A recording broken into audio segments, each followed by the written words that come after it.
Hello, everyone, and welcome to Technology Tuesdays presented by Out of the Box Technology.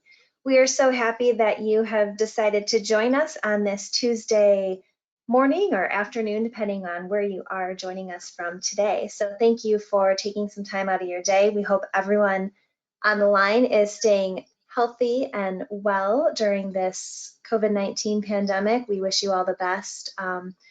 In what is going on in the world around you today. My name is Jennifer Darachuk, and I will be your moderator today. I'm the marketing manager here at Out of the Box Technology, and we'll be fielding any questions that you have during the presentation today, anything that we can answer for you as Vicki goes along in her presentation on job costing. And before we dive in and I hand things over to Vicki, I just wanted to tell you a little bit about Out of the Box Technology if you're not familiar with our firm and what we do. We are pretty much anything and everything QuickBooks. We do QuickBooks training, integration, and support surrounding all versions of QuickBooks desktop and online. We do bookkeeping services, recurring bookkeeping, just one-off bookkeeping, whatever your situation with your business might be. We're here to help in that. We do data migrations, also headed up by Vicki, who's on the line with us today. She did a great presentation with us last month on data migration. So if you missed that, I really encourage you to check it out. It was really a good insight into what data migrations are and how they can be good for your business. So with that, I would like to introduce Vicki. She is our Director of Data Services, and she is just so knowledgeable surrounding QuickBooks and everything QuickBooks. And we had some people asking on the last webinar about job costing, and it's just a really good tool within QuickBooks Desktop. And Vicki, I trust that you are going to just take it away today and instruct all of these viewers just what they need to know about job costing and how we at Out of the Box Technology can be a point of contact and a point of reference for them when it comes to this tool in QuickBooks. So Vicki, with that, I will stop talking and hand it over to you. Awesome. All right. Show my screen. Okay, let me get this thing going here. I got to make sure you guys can see which screen because you always know how much fun that is, right? Change. So I see your presenter view right now. There we go. Yep. Can you Perfect. Did it switch? Okay. Thanks, guys. How everybody doing today? Hope you guys are all surviving well and doing well, and you haven't gotten in trouble at Walmart for going down the wrong aisle yet. I got yelled at the other day vehemently by an aisle Nazi, so hang in there. We're all doing it the wrong way. So as Jennifer explained, I've got a lot of years in QuickBooks, a lot of techie skills. If QuickBooks can do it, I can probably make it do it. I don't get hung up on the labels, that kind of thing. So if you guys are stuck in QuickBooks, definitely give me a call on that. We're going to talk about job costing today. QuickBooks has very, very powerful job costing tools. I have taken clients that were on the verge of going and buying $40,000, $50,000, $60,000 projects to do or softwares to do job costing, and I said, give me a try. If you do this right and get it correct, you will not go to anything else. You'll be able to do it in QuickBooks. And so far, unless there's some weird inventory involved or something like that, QuickBooks does it great. And so some of you, job costing, you ask the question, kind of what is that? So we try to track direct costs and overhead costs by customer and job so that we can see the profitability of a project, watch the scope, watch the budget. In some cases, people may be using outside bidding softwares like a Heavy Job or some other things like that, this is a great measurement because then you actually get to see how the actual costs stepped up against the estimated costs. And then that way you can make sure that you're updating your bidding software for that kind of thing. So what I'm going to do first is we're just going to kind of go through some slides here, get some background, get some knowledge on the things that you need to do. And then I'll go into QuickBooks and kind of demo a few things, and then we'll go from there. So again, the power of job costing is you get to watch the scope. As you look at these job reports and you see that there's additional services or materials that you hadn't bid for that are actually showing up, you can go back and get a change order. You can go back and tell the client, hey, things have changed. We need to get more money. And again, info for the bidding tool. So doing it in QuickBooks. So the tools that you need to do this in QuickBooks, and keep in mind, job costing to start, it's a large elephant. But just like they say, how do you eat the elephant? One bite at a time, and you work your way through it. You may not get job costing down 100% in the first year, but each project, as you go along and you understand and you review and and you talk, you'll get better along with that. A lot of clients I talk to, maybe, we start out heavy doing job costing, and then we review things every couple of years because scope has changed and we just want to run by and do things a little bit differently. So just keep in mind, it's not an overnight thing. It will take a while, but the things that you need to do, you start with customers and jobs, then you make sure your items are two-sided. You use your estimates, you assign your costs. And when you get really crazy, you can allocate overhead costs and payroll expense to jobs. So the first thing that's really important are customers. Customers are who pay you. Jobs are where you work. It could be a contract length. Let's say you do snow removal. So you would have a job that could be 2019 snow removal, because you definitely want to make sure that if you do contract work, you want to make a new job every time you have a new contract. This allows you to isolate each contract year in terms of how well you are doing. If you dump everything up into the customer, it's really difficult to isolate what you're doing unless you kind of do some filtering by date. You have to work harder. So the big thing is jobs, and they can be multi-level. I've had clients, and I'll show you in the demo, that maybe we have customers and jobs that are maybe 3 layers deep. The customer could be, Joe's Pizza, and then you'd have a job called snow removal, and then you'd have another job that would be the 2019 contract, the 2020 contract. It could be an event, if some of you are event planners or things like that. Nonprofits. We actually have customers called trivia night and jobs for each year. That way we do a estimate for that trivia night, track it just like you would a job, and boom, you print out the job detail report, and you're able to answer to the committee chair or the director of the nonprofit exactly how that fundraiser went. Tenants, it's really important. If you do real estate, the customer in this case would be your unit, and the job would actually be the tenant, so that you could track how tenants have paid you, whether they owe you rent or not. So in this example, I've set up some different customers and job examples, and this client that does excavating and has rental property. So this is the customer list. I actually made a parent customer called rentals. I like to use all caps when it's a parent. That tells people not to use it. And in this case, I did a house called Oak Street, and then the current tenant is the job. So when you get down into external customers, I have my new customer, and in this case, I have dirt.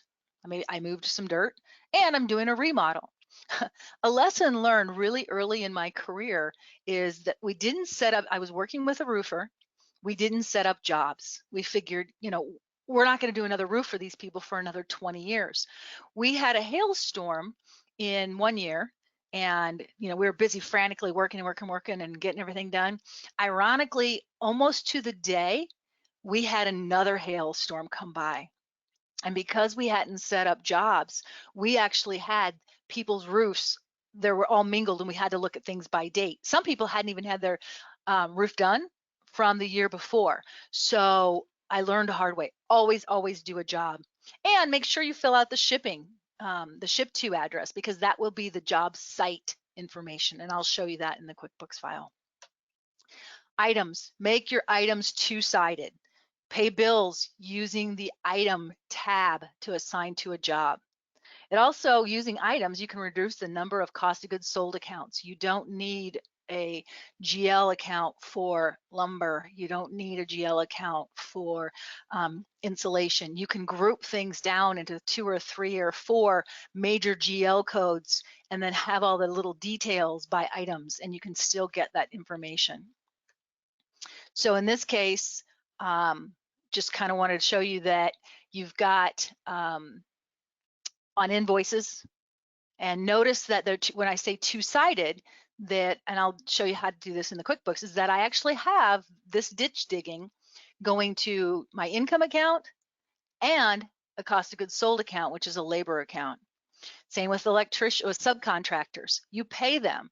So this enables you to see the profitability of this electrician over time. It also allows you to look at that item called electrician and see who the people are that fall into that category. You know, any of you have used contractors, you know that contractors can kind of creep on you. They offer you a great price and then it kind of goes up and up. Or we always have those PETA subcontractors that you really want to see, is it worth me putting up with their work? You can analyze it a lot easier this way as well. And in this case, for rentals, I don't need to have a HVAC repair GL account for every single rental property I have. I can actually use just HVAC repairs, tag it to the unit via the customer job, and use a combination of classes. And then down here we talk about, you know, job materials, that kind of thing, that both go to job income and job materials in case you would invoice the client for those. Estimate. Estimate is so important when you're doing job costing. It's the job budget. It's the report card for the person who did the bidding, because if you don't get the estimate in QuickBooks to compare against the actual costs, you don't know how your bidding tool or your bidder is doing. And again, I go back to, it's a great way to keep the outside program updated. You use the estimates versus actual report, and that's a great tool in QuickBooks. So this is just an example of an estimate. I've got the cost in, and people make a mistake quite a bit because their amount column and their total column end up being the same. And so you end up having no difference between the two. So in this case, I want the subcontractor, a plumber, to be on here as a cost, but I'm not going to invoice the client for it in terms of revenue. It's going to be built into this teardown. And in this case, I've got the electrician. I'm going to invoice them just straight across, no markup. Same thing with the lumber, but the ditch digger, I'm going to mark him up 200%. So it's a great way for you to keep track of what you actually bid and how things go. Again, items. Items are the most important tool in job costing.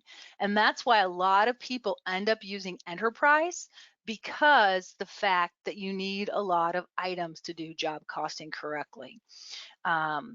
And Pro and Premier, limit yourselves to 14,500 combination total of all of your lists, meaning customers, chart of accounts, items, payment method, classes. Once all of those add together exceed 14,500, Pro and Premier can't work anymore, and you're going to have a lot of problems. So most of my people, especially in the construction trade, use Enterprise just for the fact that you need items. And so this is where, when you pay your bills, you make sure that you use the items tab, not the expense tab, because if you use the expense tab, you end up with a thing that just says no item, and it's a lump blob on the job costing report. So again, make sure you pay your bills and expenses using this items tab. And if you get to that point where you really want to start allocating costs, you can do them directly. Or I have a client who purchases, they do painting. They purchase large pallets of 5-gallon buckets of paint. Well, what they do when they buy it is they allocate it to an internal client called Shop.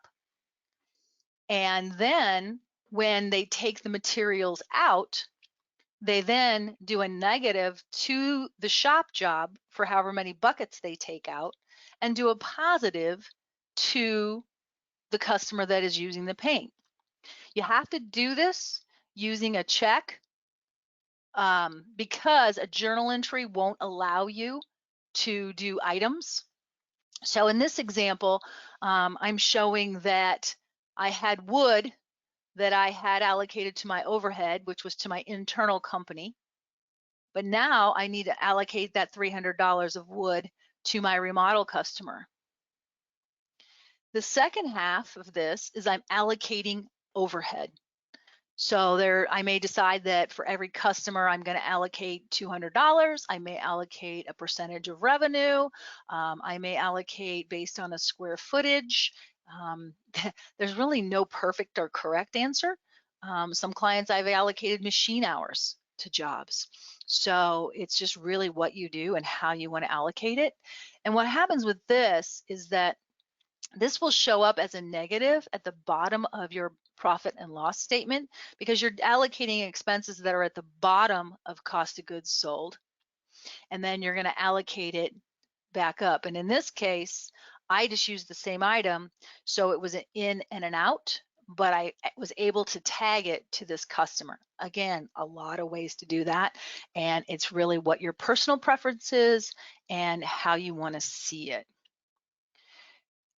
QuickBooks, QuickBooks does payroll, and the best way to get that burden to your jobs is to do your payroll within QuickBooks, because that way, and if you use a great app called T-Sheets, they can actually track their time out in the field on their phones, and you can capture the different tasks that they're doing and the time and the customers that they're working on, and it will feed back to QuickBooks as a timesheet, and the person doing payroll then only has to just initiate the payroll by doing some clicks.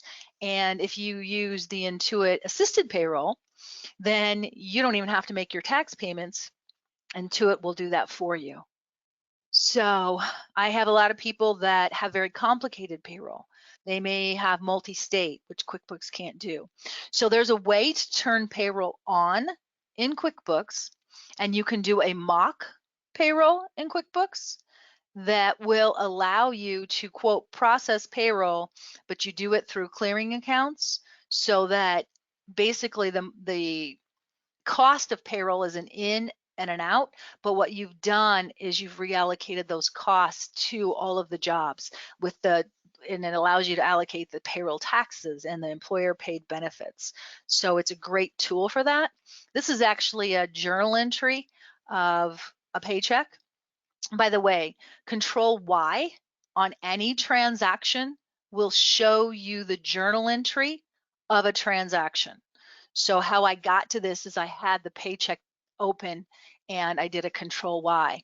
And what this is showing you is that there were 32 hours. Now, mind you, this paycheck, and I'll show you, had 70 hours. So this is roughly 46% for the payroll taxes.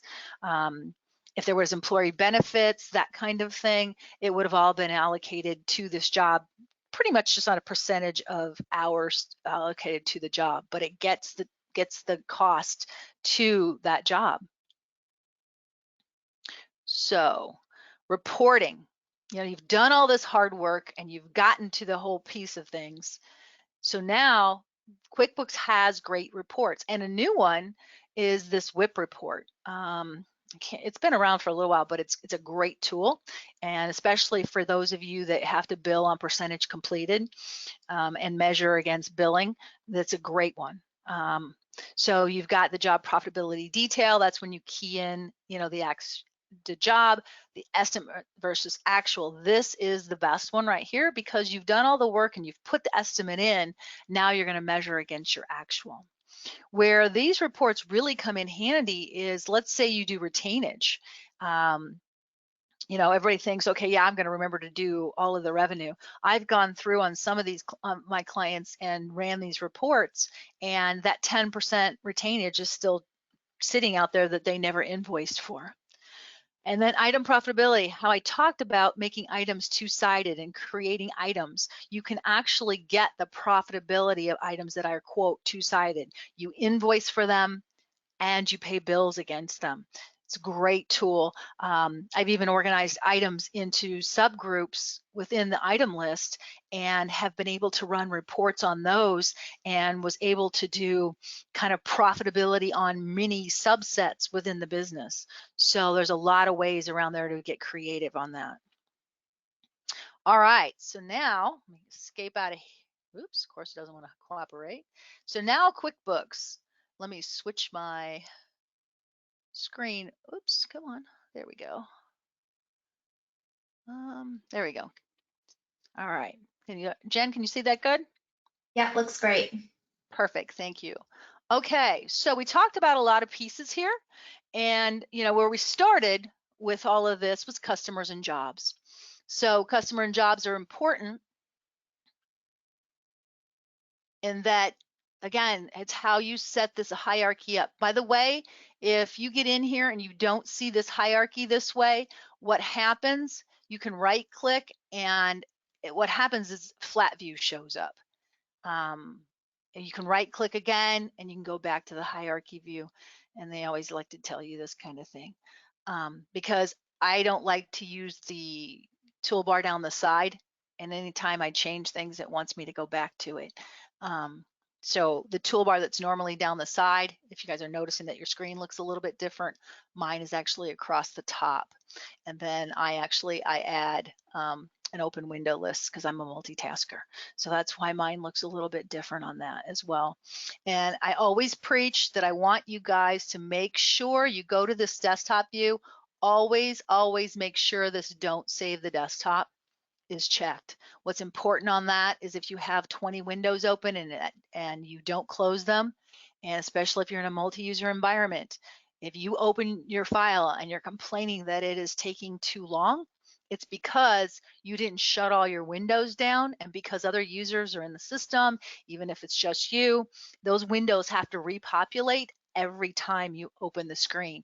And if you don't see them here, they're up here. So make sure you do that. Don't say the desktop, and it will automatically close your windows for you when you go to shut the QuickBooks down. And then, or you can always come here and do window close all, but I prefer you do that setting.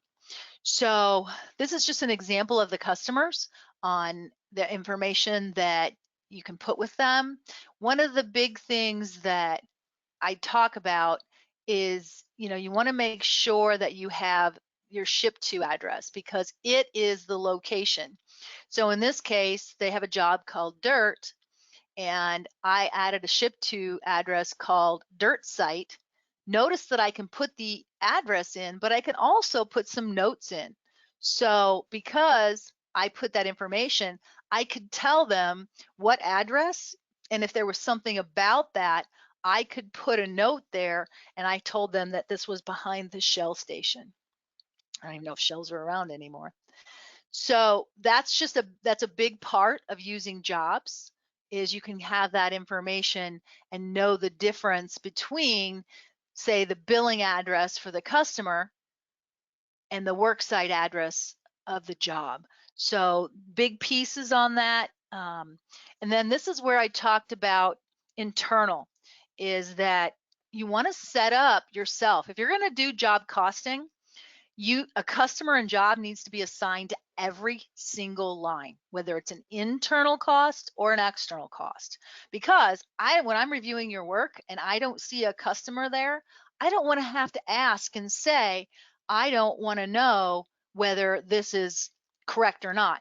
So if I'm reviewing and there's not a customer, then I know it was an error. So one of the big things here, especially if you have construction, that kind of thing, there's always field costs. They're hard to know. They get buried in other things. So this way, when you're buying those pallets of water and you're stocking the trailer at the job site with miscellaneous things, or traffic control vests or shovels, things like that, you can actually book it right here to the customer and job called internal, whatever your company name is, and book it to field. That allows you then to actually use the job costing report. And even though those expenses that you paid for went to other GL accounts, you're able to see that this was all related to the field. Shop, I can't tell you how important it is to book the expenses that your mechanic or shop guy turns in.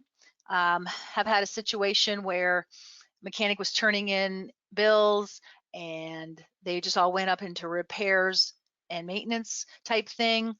And because we were booking it to the shop customer, we were able to do some analysis and do kind of a little audit type thing. And we were buying things for the shop for vehicles that weren't in the fleet. Um, so consequently, there were some things involved with that, but this was a great way to isolate that and make sure that that was done. So we talked about customers, and then the big monkey that everybody dislikes is items. Most people are familiar with items because you can invoice on them. Most people don't know that you can use them for expenses as well. So when I talk about making an item two-sided, if you've got inventory, you know what I mean because it automatically pops up. But if you don't, in this case, this one's not two-sided. I only can do one account here. But what happens is when you make an item two-sided, you check this box right here. And when you check that box, you now have the ability to assign the expense and the ability for the income. And what that gets you is you can actually come here and get an item profitability report. So right now, I haven't invoiced wood or insulation directly, and I may never. But in this case, ditch digging and tear down work, I've paid labor via paychecks and or contractors, and I've invoiced for it. And in this case, the subcontractor for this electrician, I've paid $568. I've only invoiced $500. I do know in this case it was an internal cost, but these are the kind of questions you should be asking yourself, especially on your contractors, because are you invoicing the client enough to cover the cost of those subcontractors, especially if there becomes kind of a contractor creep on that kind of thing.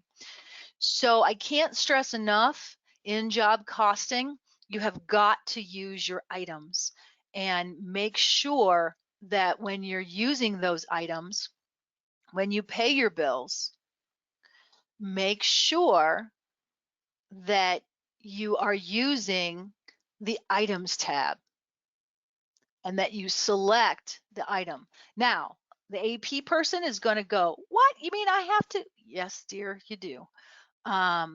Because let's say that you get your statement from the lumber yard at the end of the month and there could be 10, 20 jobs on there.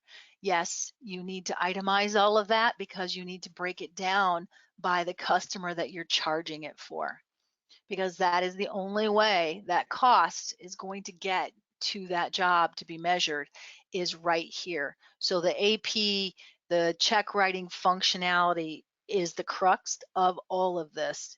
It's the only way you're going to have a yardstick to measure. So, you've got to be able to have that person accurately define the bill. And where that helps is if you have Premier Enterprise, you can use the purchase order, because when you order that, it's a click, point, and shoot to make it become a bill. So that's another tool that you can use, but I can't stress enough that when you do job costing, you need to make sure that you are using the items tab on that. So it's really important. Back to the beginning of the estimate. So you've made sure that your customer and job is set up correctly. You have all of your items set up. So now you're ready to get this job in the system. Estimate is the first place you need to go. And when you create that estimate, now, mind you, some of you may, if you're large contractors, you may use the AIA form. You may not give the customer an estimate. You may give them a different kind of estimate. You may not need to give them an estimate. That's totally fine. One of my clients was a large excavator, and what we did in here is we broke it down by the subcategories: sewer work and excavating, that kind of thing. And all of the detail was captured on an AI form in the other bidding software.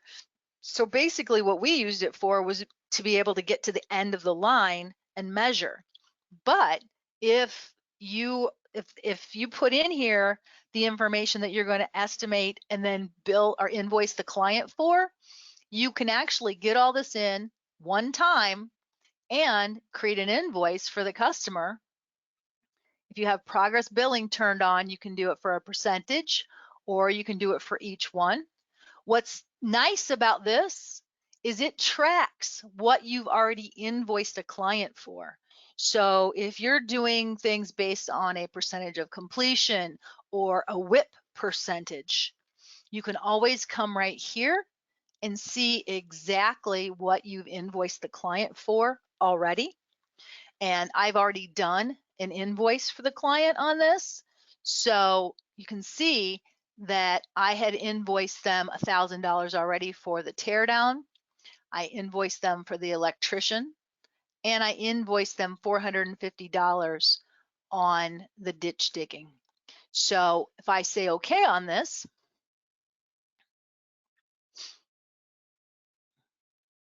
it will create the invoice. It doesn't show everything. You can if you want it to, but what's nice is you can have it show you, and I didn't put any dollars in there, so you notice nothing is showing. So you can choose what to show on the invoice. So I did this one previously, and I can preview in that only the things that I want to invoice the client for will show up. The other things that I put on there that I may never invoice for or may invoice for later on down the line won't show up. They're there just for my reference to know that they were part of the estimate. There was a prior amount, and that's what I'm invoicing now. So another great tool for that is making, you can use the estimate not just for tracking and being your job budget, but it can also create your invoice. The other thing that's really nice that QuickBooks will do for you is as you progress on a job, and let's say that something changes. So let's say that I'm going to make this ditch digging be 10 hours. When I go to save that, QuickBooks will do a change order stamp and actually tell me that, okay, hey, on this date, I'm changing ditch digging and that it's increased quantities. And then the second part is in reference to the subtotal line here, the 15th. So when I say add, I now have on here that this changed. Now, a lot of times I tell clients to add an extra line so I would have added another line for ditch digging and added another 5 hours to that just so I could see it. It just really depends on how anal you are. I like to see these things, but it's also right here in this information. Like I say, this right here relates to the subtotal line I added. This subtotal line is nice in that, again, it's an item if you haven't added subtotals before. I called mine more. And when you add a subtotal, it's a new item. You can pick subtotal and notice that it says, what columns do you want to total? Amount is normally the default, and that's pro and prem, but I can then add subtotals to other pieces. So if you notice on this one, I said I want a subtotal on the amount, the quantity, and the cost. So what I did then on my invoice is I selected it just like I would any other item, but I now have an estimate. This is the estimated cost, and then the quantity and a subtotal for the dollars. So you've got that information here on the invoice and the estimate because I have that item on there. I didn't want it on the invoice, I could take it off. Just delete that row, it's not a big deal. And then I could move on with that. So that's kind of that piece on that. So then we've got our estimates. I talked about assigning costs. The other part of that is allocating overhead. And I gotta find my, so, all right. So then again, I don't necessarily know where I did that. Anytime you want to investigate anything, a customer, a vendor, a chart of accounts, an item, you can come to it and you can right click and you can do a quick report. This quick report, again, you can change the dates, will show you anytime this item has been used. And so in this case, here's the check that I demoed in the PowerPoint, because I couldn't remember where exactly it was. So this is why I use a check, because of items. It's a $0 when you do your bank rec, just check it off. Or in a lot of cases, I usually create a separate bank account that is a clearing account for any of this kind of stuff. So it's just not mixed in with the regular bank account. That's totally up to you. But this is where on these first two lines, yes, I know. I had bought lumber originally, and I had bought it in bulk. I got a whole truckload of lumber. And so now I want to take it out of my shop, my overhead class, and I want to allocate it to my customer and the job. So simple as use the same item. It's not changing my accounting in any way, except that I'm moving it from one customer to the next. The second grouping is that I'm allocating overhead. And in this case, I probably should have, and I didn't, I would allocate it to job costs. And I'm going to just, let's see, let's go real quick here. You would create a new one. I'm a right clicker. And because it has to stay in the same group, I'm going to just make this a cost allocation item. And because I want it out of my overhead down at the bottom, I want it in my cost of goods sold. So I'm going to use the cost of goods sold account job costs. Say, okay. So if I go back to this check, I'm taking this out of overhead and I'm going to put it up here in my cost allocation. And I need to do $50. And I need to pick my customer and my class. So what I've done, and I'll show you on the P&L, I'm going to save this, is when I go to my P&L here, notice that I have a negative down here at the bottom. I created an account called overhead allocation. It'll always be a negative. And what it does is it's just moving this dollar up here. Doesn't change my bottom line, doesn't change my taxable income, doesn't change any of that, but I now have a better idea on gross profit because I've allocated certain aspects of my overhead expenses to a job. So that's just another piece of that will help you go along in that. So again, allocating costs, whether overhead's a tricky one, it's usually a lot of conversation and dialogue trying to get it right, trying to get it straight. But make sure at the very minimum, you are using your items to allocate your jobs. Because if you don't, I've got some memorized reports here. So up here under reporting, and if you come down, you've got summaries. The profitability is just the job with cost and revenue. And if you go to the estimates versus actual, it's the detail. So here's one for this customer that I've been booking the expenses to. And here's my estimated cost. Here's what I've actually paid so far. You can also customize this report to include a percentage difference if you want to, which helps somewhat in WIP, because you can see here that I've only paid 30%, but let's say I'm only 10% done with the job, then I've got to say, oh, can I invoice for that yet? Or is that contingent because I don't have something else completed? So that's another way to use this report. But why I stress using items is because notice what happened. I put in a check and I used the expense tab and I booked it to the GL code.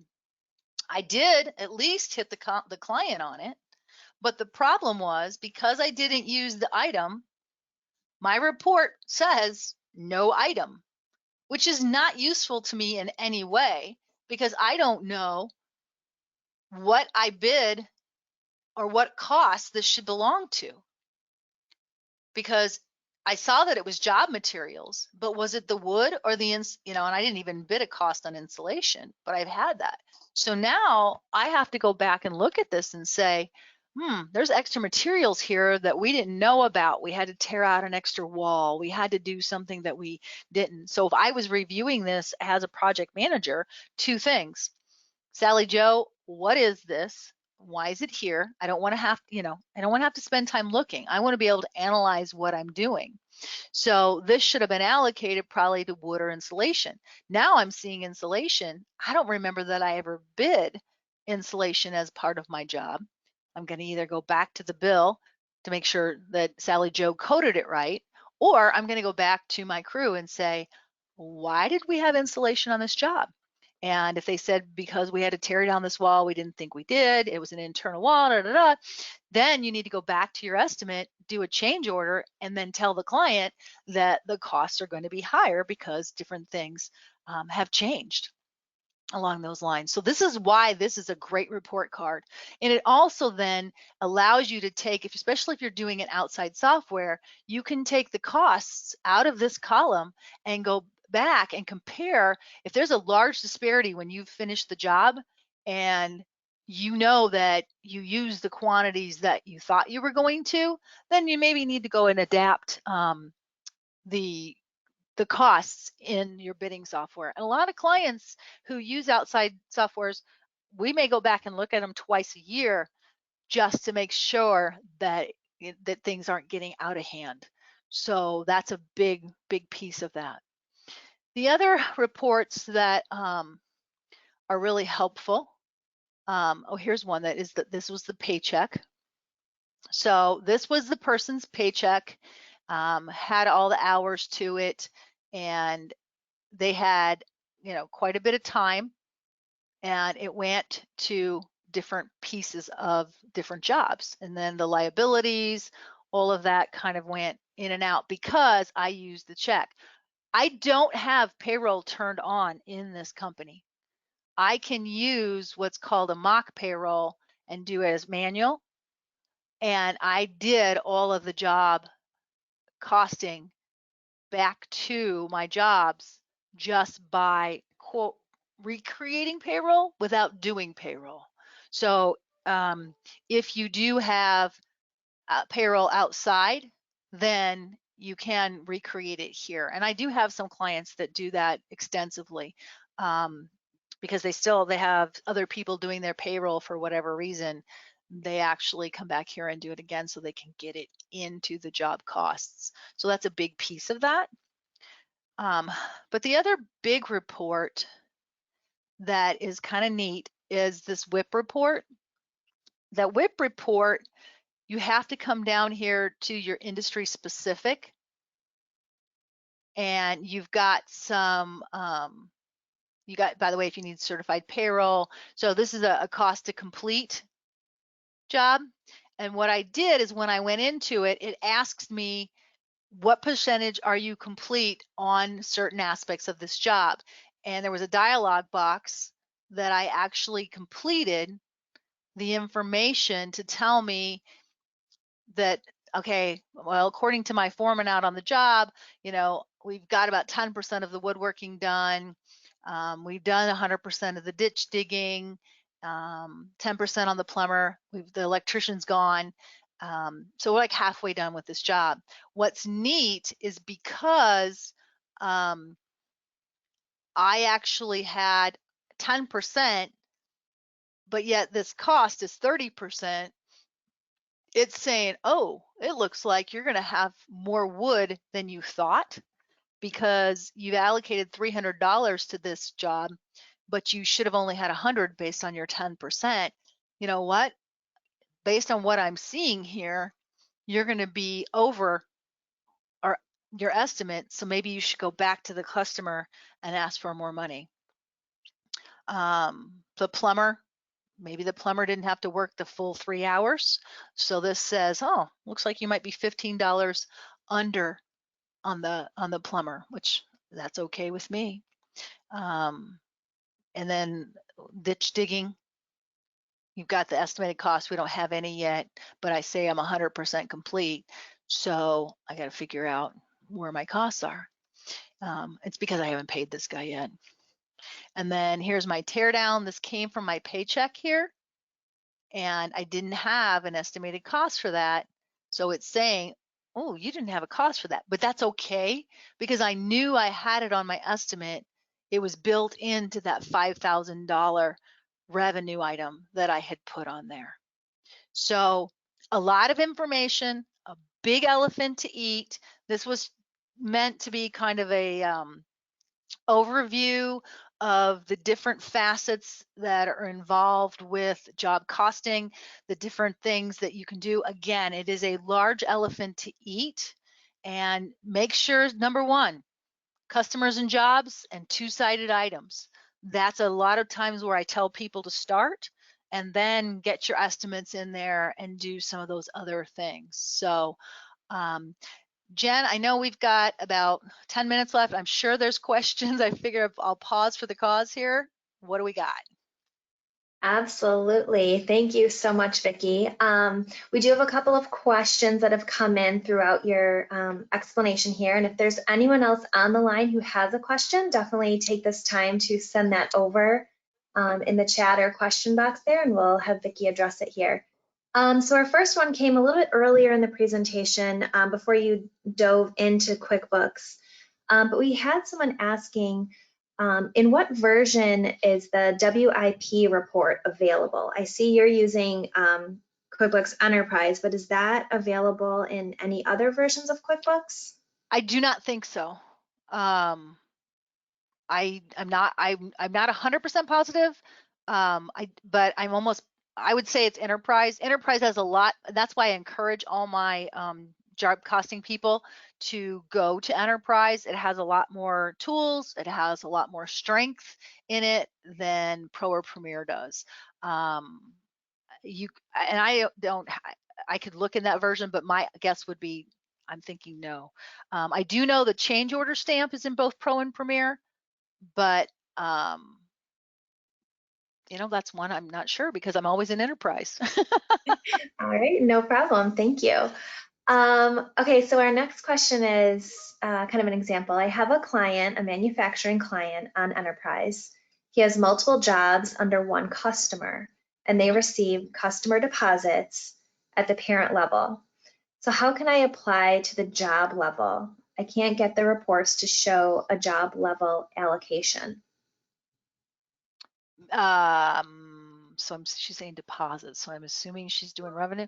I would accept the deposit at the job level, because if the deposit is for the work that you're doing, I would accept the deposit for that job, and then you'd have that money there. If not, you're kind of defeating the whole purpose of job costs. I mean, you'd have the job costs, you just wouldn't have the revenue on here. Well, and I would hope you're invoicing them at the job level as well. So without specifics, that's a very large, open-ended question that's difficult to answer. Sure, no problem. And that's something too, like if there are those really deep, specific questions, I'll share some contact information at the end of this session that if you wanted to dive deeper and get some time with either Vicky or someone on our team, we can definitely set that up. So I'll share that at the end for those of you looking to dive deeper. But our next question is, can you show the box where you mark for income and expenses? Sure. So when you go to your item list, anytime you create a new item, in this case, I'll do a non-inventory part. Notice that it's only coming up with one account. You have this box right here.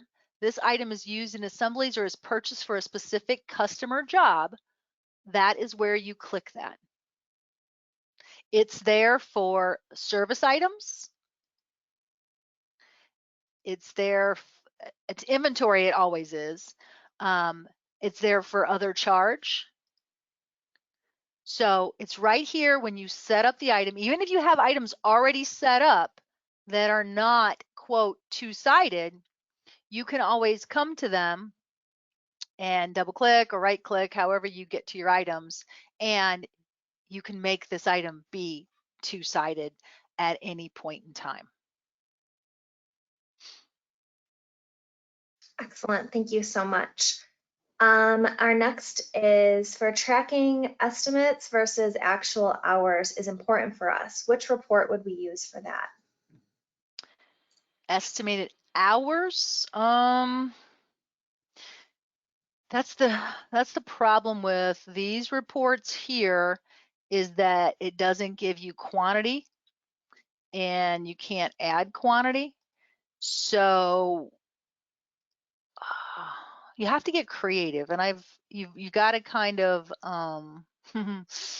that's a tricky one, because you have to kind of set up some custom reports using your items, and yeah, we'd have to talk about that one, because that's what I consider a default on this report right here, is quantity, because I don't necessarily have that information.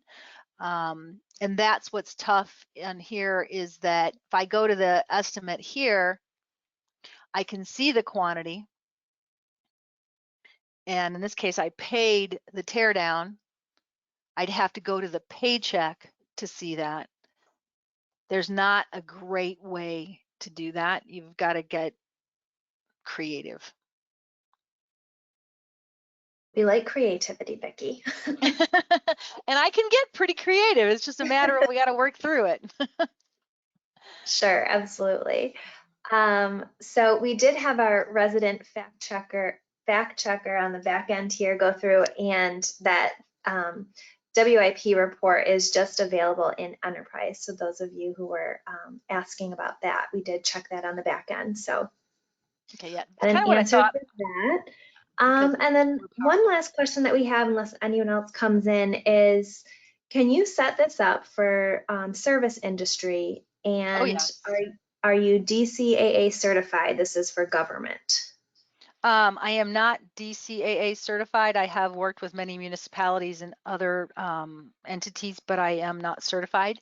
But yes, so this is really important in service industries, because too often, it's all labor and you're not tracking it.